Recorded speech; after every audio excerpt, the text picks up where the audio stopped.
Hi guys, nothing groundbreaking or life-changing to tell you about in this week.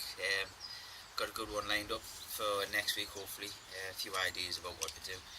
So I just thought I'd give you a little bit of an insight into what it's like qualifying, how you get into doing the open, things like that. Obviously you've probably picked up by now I don't actually train at as your standard CrossFit box gym. I train Spartan Performance in Concert. I think I'm quite fortunate to train at that facility because it's, in my opinion, second to none. It caters for everything you want to do, and I wouldn't be able to turn my hand to the extra bits of stuff, the strongman stuff, things that we do extra, sorry. But it does have its drawbacks because I don't train at a CrossFit affiliated gym. Every time I want to do a competition or a qualifier or enter the open, it's a case of having to make a video. You upload your video to YouTube, which is why I've got so many clips of me training on my YouTube channel. I'm not vain or anything like that, but it's worthwhile keeping to have a look at them. You then send off your score. If you do any good, it gets looked at by a judge online, and the scores go from there. It's kind of how the open works as well. For those of you that don't really follow CrossFit, the CrossFit Games is basically the professionals' games. If you ever get a chance to watch a movie, Fittest on Earth, there's 2 of them out now. It's a real good watch. Might give you an idea what CrossFit's all about. The people who slay CrossFit, maybe have a look at it, and you'll see it's not the evil thing that everyone makes it out to be. It's a pretty impressive thing to watch. But the way that people get to the games is you would compete in the Open, which is a competition that's open to anybody at all online. Something like 400,000 people entered it this year. One of this week's videos is 17.5, so that's 2017, and it's the last workout, so 17.5. So you can have a look at that. I did really well on that, quite happy with my scores. A couple of the movements which just took a lot to learn: double unders, basically the rope passing around twice while you're skipping. I spent hours at work, everyone else was upstairs having cups of tea and stuff, and I was whipping myself silly with the bloody skipping rope. But it paid off, and I got a really good time. But it probably put us top 5 in Europe and well within the top 25 worldwide.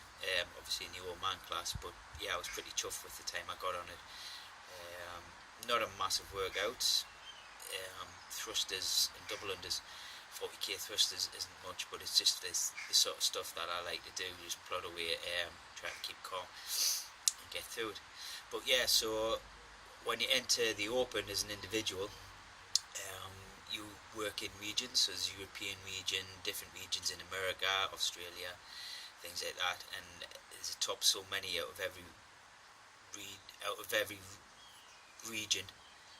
Finishes in the region will go through to regionals, and then it's a top, I think, 40 men and 40 women overall at the regionals that will go on to get to the CrossFit Games. Getting to the regionals itself is a massive task, so to show you the calibre of people who do actually make it to the games. But it's back to qualifying and things. Doing the videos is a complete pain. I did one a while back. It was for the European Masters. It was something like a 13-minute time cap, and you had a lot of work to do. In the last 5 minutes of that time cap was spent to set a 1 rep max on your deadlift. Got it through, got a new 1 rep max on my deadlift, which I was over the moon about. Only to check the camera and find out the camera had gone off halfway through, so I had to redo it again the next day. Luckily I did, by the way it went. I knocked a minute off my time and pulled another PB deadlift. But anyone will tell you, when you pull the 1 rep max deadlift especially, it takes a hell of a lot out of you. So the first time I picked the bar up the following day, I was in tatters, but it was just a case of it had to be done. But yeah, it stood us in good stead, really good stead. It was a case of just having to do it. So obviously the next day it was set up with two cameras just in case one went off. But you know, you live and you learn. These sort of things wouldn't happen if I trained at a CrossFit gym. Specific, if I had a CrossFit judge to basically validate my score and watches when I do it. But like I say, I wouldn't change it for the world because I love training where I train. It does have its advantages, although some things are a bit harder. So anyway, that's a bit of an insight into why there's so many videos on my YouTube channels and how you go about qualifying for different events. Like I say, nothing greatly in depth or life changing this week, but I've got a bit of stuff in mind to talk about next week, so hopefully you'll enjoy that, and hope you enjoy the training videos this week. Okay guys, catch you soon.